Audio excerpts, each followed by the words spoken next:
সোমনাথ টাকার ব্যাপারে আবারও নিজের বাবার সঙ্গে কথা বলতে এসেছে। সেই মুহূর্তে আসে মহারাজ। মহারাজ এসে নিজের বাবাকে ঔষধ আর পানি দেয়। সোমনাথ তখন মহারাজকে বলে, আচ্ছা দেখছিস তো আমি আর বাবা কথা বলছি, এখন তোর এখানে আসার কি প্রয়োজন ছিল? মহারাজ বলে, তুই কি দেখতে পাচ্ছিস না আমি কেন এসেছি? আর তুই বাবার সঙ্গে এমন কি কথা বলবি? সেই তো টাকা নিয়েই কথা বলবি, ওই সমস্ত কিছু আমার জানা আছে। সোমনাথ ভীষণ রেগে আছে। তখনই মিলি আসে। মিলির হাতে হলুদের বাটি। মিলি এসে সোমনাথকে বলে, বর্দা ভাই তাড়াতাড়ি ওইদিকে চল, সকলে তোকে ডাকছে, এখনই তো গায়ে হলুদ হবে। সোমনাথ ভীষণ রেগে যায় আর হলুদের বাটি ছুঁড়ে দেয়। অমনি সেই হলুদের বাটি মহারাজ ধরে ফেলে আর মহারাজের গালে হাতে হলুদ লেগে যায়।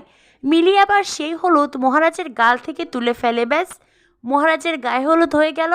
মহারাজের বাবা তখন মিলিকে বলে, তাড়াতাড়ি মহারাজের গাল থেকে হলুদটা তুলে নে। এই দৃশ্য যদি কোনোভাবে পূর্ণিমা দেখে তাহলে তো সব শেষ, আবারও চিৎকার চেঁচামেচি করবে। এরপরে মিলি সোমনাথকে নিয়ে ওখান থেকে চলে যায় আর মহারাজ গায়ে হলুদটা মুছে ফেলে।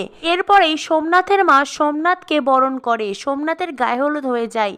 সকলে বেশ হইচই আনন্দ মজা করছে, কিন্তু সোমনাথের কপালে টাকার চিন্তার ভাঁজ। এদিকে সোমনাথের গায়ে হলুদ শেষে হলুদের বাটি আসে পূজারিনীর বাড়িতে, আর সেই সঙ্গে আসে এক গাদা তত্ত্ব দেখে বিয়েবাড়ির সকলেই বলাবলি করে। পূজারিনীর শ্বশুরবাড়ির লোকজনের অবস্থা দারুণ, খুব বড় বাড়িতে পূজারিনীর বিয়ে হচ্ছে। এরপরে মহারাজের গায়ে হলুদ পূজারিনীর গায়েও লেগে যায়।